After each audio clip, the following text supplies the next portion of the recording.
Hello everyone, welcome to India's first property review and sales channel team Aman Chawla. आज का जैसा कि थंबनेल देखा होगा आपने, थोड़ा सा कंफ्यूजिंग लगा होगा। ट्रबल शूट माने व्हाट। ट्रबल शूट सीरीज आज से हम एक नई सीरीज स्टार्ट कर रहे हैं अपने सब्सक्राइबर्स, अपने ऑडियंस, अपने व्यूअर्स के लिए। इस सीरीज में जो जेनरिक क्वेरी है, एक दिन में अगर मेरे पास 200 कॉल्स आ रही हैं तो उसमें से 50 से ज़्यादा कॉल्स एक ही सब्जेक्ट के क्वेश्चंस हैं, तो उनके लिए एक ट्रबल शूट सीरीज स्टार्ट करी है जो पर्टिकुलर किसी प्रोजेक्ट के बारे में नहीं होगी, लेकिन जो जनरल क्वेरीज प्रॉपर्टी से रिलेटेड है उसको हम कवर करेंगे। जैसे आज का टॉपिक है कि प्लॉट लें, विला लें या अपार्टमेंट लें, ये डिसाइड ही नहीं कर पा रहे हैं, बजट भी है। अगर मेरा कंटेंट पसंद आ रहा है तो चैनल को सब्सक्राइब करें, इस चैनल को शेयर करें, अपने फ्रेंड्स, फैमिली, रिलेटिव्स तक इस चैनल को पहुंचाएं, लाइक करें। अपर्णा, रवि, शशिकांत, शशांक, प्रतीक, ऐसे करके ना जाने बहुत लोगों की ये क्वेरीज है जो लखनऊ में इन्वेस्टमेंट करना चाह रहे हैं, इन्वेस्टमेंट या सेल्फ यूज के लिए प्लान कर रहे हैं, लेकिन ये कंफ्यूज है कि प्लॉट लें कि विला लें या अपार्टमेंट पे जाना चाहिए। तो अभी इसको थोड़ा सा क्लैरिफाई करता हूँ। मेरे हिसाब से मुझे क्या लगता है कि डिसीजन किस पैरामीटर्स पे आपको ये चूज करना चाहिए या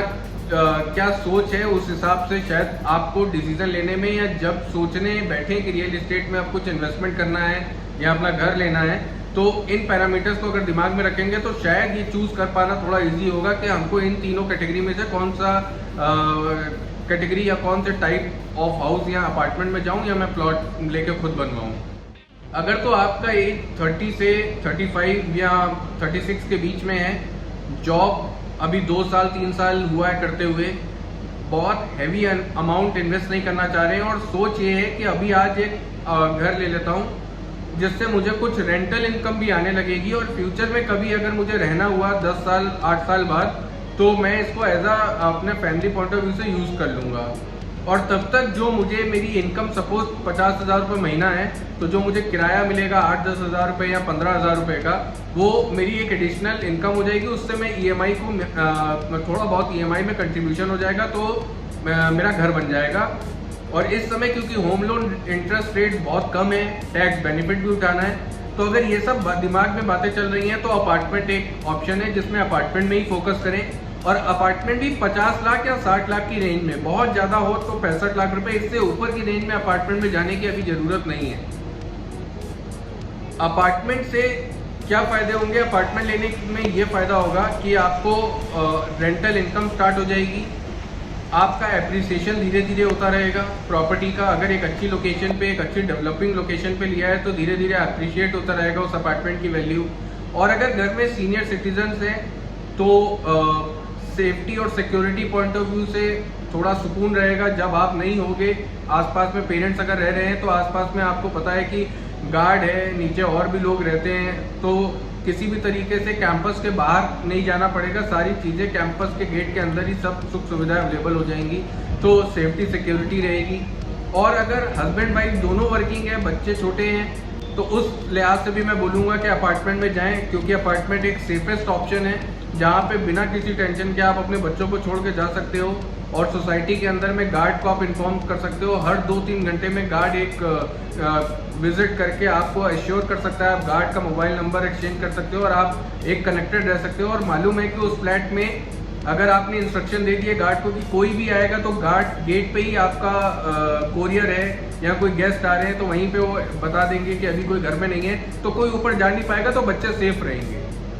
इन सब पॉइंट ऑफ व्यू से अपार्टमेंट एक अच्छा ऑप्शन है। 50 से 60 लाख रुपए में एक इन्वेस्टमेंट भी हो जाएगा और टैक्स भी बचने लगेगा, जिसपे आप टैक्स होम लोन पे अगर आप लिया है, आपने होम लोन लेंगे तो आप इनकम टैक्स में उसकी छूट भी मिलेगी आपको, उसका बेनिफिट भी आप उठा सकते हो।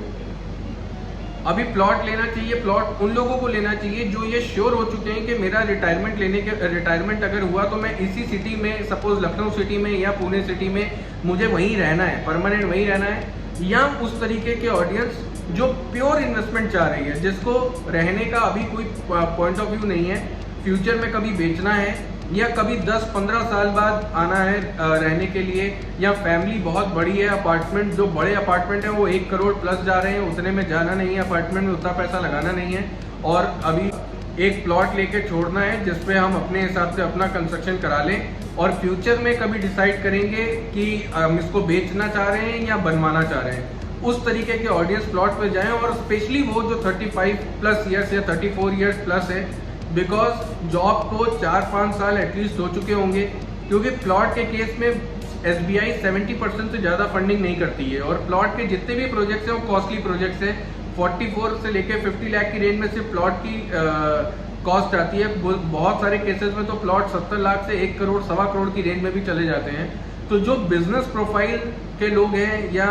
अच्छी जॉब्स में हैं, प्राइवेट जॉब्स में हैं, जो जिनकी महीने की इनकम अप्रोक्सीमेटली 1.5 लाख रुपए तक महीना है, वो लोग प्लॉट सोच सकते हैं, और उन लोगों को इन्वेस्टमेंट का रिटर्न भी मिलेगा, क्योंकि प्लॉट अपार्टमेंट के केस में हमेशा एक कैप रहेगी। अगर सपोज 70 लाख का फ्लैट लिया तो फ्यूचर में 95 लाख तक जाएगा, या 1 CR तक जाएगा, 1.2 तक जाएगा, या बहुत अच्छी लोकेशन हुई तो 1.5 करोड़ तक भी जाएगा, लेकिन बहुत ज़्यादा ग्रो कर नहीं पाएगा। 1.5 करोड़ के बाद जाके ये एक्सपेक्ट करना कि अभी 2.5 करोड़ हो जाएगा अगले 5-6 सालों में, तो नहीं, ऐसा पॉसिबल नहीं है। लेकिन प्लॉट के केस में जरूर पॉसिबल है। अगर आज 80 लाख का प्लॉट है तो हो सकता है 5 साल 6 साल में उतना ज़्यादा रिटर्न ना मिले, लेकिन 6 साल के बाद 10 साल के बीच में अचानक से 1.5 करोड़ तक हो जाए, और उसके 5 साल बाद वो 2 करोड़ तक हो जाए, तो कंपाउंड इफेक्ट जरूर मिलता है प्लॉट में। प्योर इन्वेस्टमेंट के लिए है, लेकिन प्लॉट वही ले अगर आप उसकी मॉनिटरिंग कर सकते हैं, या गेटेड कैंपस के अंदर है जहाँ पे आपको मालूम है कि कल को कोई फ्यूचर प्रॉब्लम नहीं होंगे, कोई कब्जा काइंड ऑफ कोई और आपके प्लॉट पे कंस्ट्रक्शन कर ले, या आसपास में दो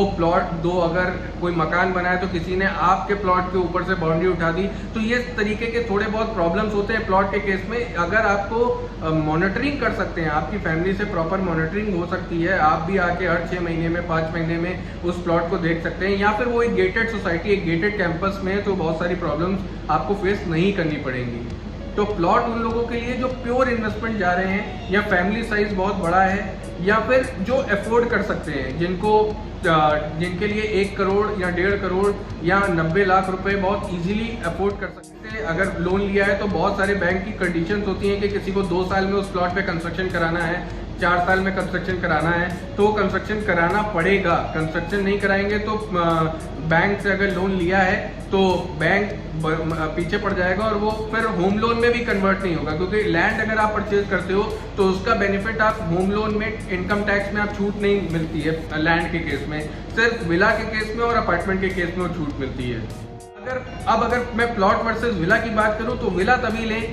जब अगर आपको मालूम है कि पोजीशन मिलने के 6 महीना या 1 साल के अंदर मैं इसमें शिफ्ट कर जाऊंगा, क्योंकि विला जो बना है वो डेप्रीशिएट होगी, उसकी वैल्यू जो कंस्ट्रक्शन हुआ है, लैंड तो एप्रीशिएट होगी, जो बना है कंस्ट्रक्शन वो उसमें उसकी वैल्यू डेप्रीशिएट होगी। और दूसरी चीज़ कि विला अगर आप किसी भी बिल्डर से लेते हैं तो कॉस्टिंग बहुत ज़्यादा आती है, उस पर GST 5 या 10% का 12% का GST देना पड़ जाता है, तो वो GST देने के बाद जो कंस्ट्रक्शन कॉस्ट बिल्डर चार्ज कर रहे हो वो बहुत कॉस्टली पड़ जाता है। वहीं अगर आप खुद बनाओगे तो उसी कॉस्ट में आप बहुत अच्छा कंस्ट्रक्शन क्वालिटी यूज़ कर सकते हैं, और GST भी आपका थोड़ा बहुत GST रॉ मटेरियल का तो देना पड़ेगा, लेकिन खुद बनवाने का वो GST जो बिल्डर को देना पड़ता है क्योंकि वो सर्विस का पार्ट हो जाता है, वो भी आपका बच जाएगा। कभी भी उस सिनेरियो में प्लान ना करें कि अभी ले लिया है और शिफ्ट करेंगे 10 साल बाद और किराए पे चढ़ा देंगे। मैक्सिमम जो लीगल डिस्प्यूट्स आती हैं गवर्नमेंट एम्प्लॉयज़ को ज़्यादातर ये फेस करना पड़ता है कि आज मान लीजिए लखनऊ में पोस्टिंग है, एक विला लेके डाल दिया, किराए पे चढ़ा दिया, और पोस्टिंग कहीं ट्रांसफर हो गया हरदोई या किसी दूसरे लोकेशन में, और वहां पे चले गए, और बीच में 5 साल 4 साल किराया तो आ रहा था, लेकिन जब दोबारा आए तो देखा उस पर कब्जा हो चुका है, जो किराएदार रहता है वो जल्दी से खाली नहीं कर रहा है उस विला को। ये मैक्सिमम प्रॉब्लम आती है। तो 11 मंथ्स का ही एग्रीमेंट करें, रेंटल एग्रीमेंट, बार 11 मंथ्स पे उसको रिन्यू कराएं। और दूसरा, विला तभी प्लान करें जब आपको उसको यूज करना है। अगर आपको उसको यूज नहीं करना है, अगर खाली पड़ा रहा, तो कंस्ट्रक्शन क्वालिटी, जो कंस्ट्रक्शन जो अंदर लकड़ी का काम हुआ है, या जो अंदर आपका पेंट पुट्टी वर्क हुआ है, फ्लोरिंग का काम हुआ है, सब खराब हो जाएगा जब आप उसको 10 साल 8 साल बाद अगर आके यूज करोगे। और अगर किसी दूसरे को दिया है तो वह हमेशा ही टेंशन बनी रहेगी कि कैसा किराएदार है, वो छोड़ेगा टाइम से कि नहीं छोड़ेगा। इस तरीके से बहुत सारी प्रॉब्लम फेस करनी पड़ सकती हैं। तो विला तभी प्लान करें जब शिफ्ट करना है। प्लॉट के केस में भी आपको क्लैरिटी मिल गई होगी कि अगर अफोर्ड कर सकते हैं तो एक अपॉर्चुनिटी है। अगर 70 लाख 80 लाख में कोई प्लॉट के ऑप्शंस मिल रहे हैं, 50 लाख में या 40 लाख में प्लॉट के ऑप्शंस मिल रहे हैं अप्रूव्ड, तो उसको ज़रूर ले लें। आने वाले फ्यूचर में एक्सपोनेंशियल ग्रोथ मिलेगी, अच्छे रिटर्न्स देके जाएगा, लेकिन रुकना पड़ेगा। 4-5 साल अगर रेट नहीं बढ़ रहा है बहुत ज़्यादा जितना एक्सपेक्ट किया था तो घबराए नहीं। डेफिनेटली उसमें एक ऐसा टाइम आएगा जब रेट बहुत तेज़ी से भागेगा और आपको हर 6 महीने में रेट में लगभग 5%, 10-15% तक के अप्रिसिएशन दिखने लगेगा। तो अपार्टमेंट के केस में तभी जाएं जब आपको क्लैरिटी नहीं है, आप फ्यूचर में खुद भी यूज़ कर सकते हो, आपको मालूम है हम बनवा नहीं पाएंगे या किसी ऐसे स्टार्टअप के साथ अभी नहीं अटैच हो सकते हैं जहाँ पे 50 लाख का प्लॉट लें और 30 लाख रुपए का हमको कंस्ट्रक्शन के लिए भी देना पड़े, या फिर अभी घर में ओल्ड एज पर्सन है, ट्रांसफरेबल जॉब है, बच्चों के लिए अभी प्लान करना है,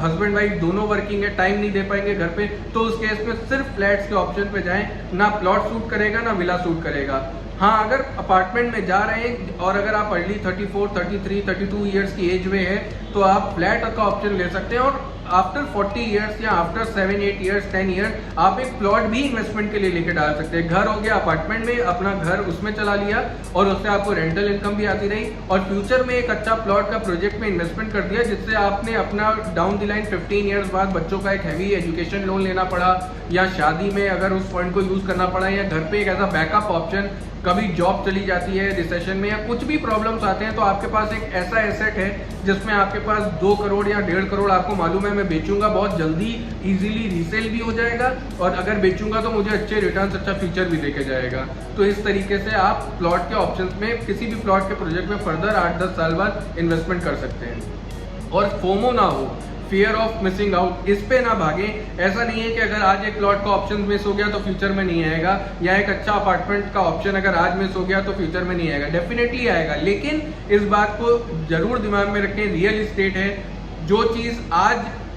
60 लाख रुपए में अगर आज 1000 स्क्वायर फुट का प्लॉट मिल रहा है तो आज से 10 साल पहले 60 लाख रुपए में 1800 स्क्वायर फुट का प्लॉट मिल जाता था। अगर आज 60 लाख रुपए में 1400 स्क्वायर फुट का अपार्टमेंट मिल रहा है तो आज से 10 साल पहले 2000 या 2100 स्क्वायर फुट का फ्लैट मिल जाता था। तो डेफिनेटली रॉ मटेरियल कॉस्ट बढ़ रही है, लैंड कॉस्ट बहुत बढ़ रही है, और प्रॉपर्टी एक ऐसी चीज है जो एप्रिशिएट होगी अगर एक अच्छी डेवलपिंग लोकेशन पे है, रेपुटेड बिल्डर के साथ ली है, जो पोजीशन में कोई प्रॉब्लम नहीं क्रिएट करने वाला है। उसके लिए चैनल आप फॉलो करते रहे, आपको पता चलता रहता है, बहुत सारे सजेशन में देता रहता हूँ। अगर एक अच्छी प्रॉपर्टी है तो डेफिनेटली ग्रो करेगी। तो अगर अभी नहीं लिया तो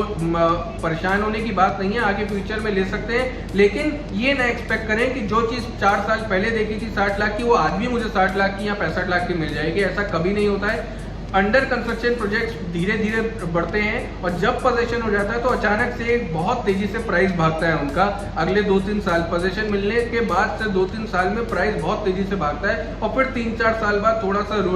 उसका जो ग्रोथ रेट है वो थोड़ा स्लो हो जाता है। इसी तरीके से चलता है प्लॉट के केस में भी, विला के केस में भी, और अपार्टमेंट के केस में भी। होपफुली आज का वीडियो ये आपको थोड़ा सा यूनिक हटके लगा होगा। अगले वीडियो में हम बात करेंगे प्लॉट गेटेड टाउनशिप में या प्लॉट नॉन गेटेड टाउनशिप में, जैसे इंदिरा नगर, गोमती नगर, आशियाना, ऐसी लोकेशन पे प्लॉट लेना ज्यादा बेटर है, प्लॉट या मकान लेना ज्यादा बेटर है कि गेटेड टाउनशिप में क्या डिफरेंस आता है, क्या प्रॉब्लम्स आती हैं, क्या प्लस है, क्या नेगेटिव है। इस टॉपिक को हम अगले वीडियो में कवर करेंगे। आने वाले हफ्तों में आपके बीच लेकर आएंगे ट्रबल शूट सीरीज में। होपफुली मेरा कंटेंट पसंद आया होगा। चैनल को फॉलो करें एंड सब्सक्राइब करें। Thank you so much.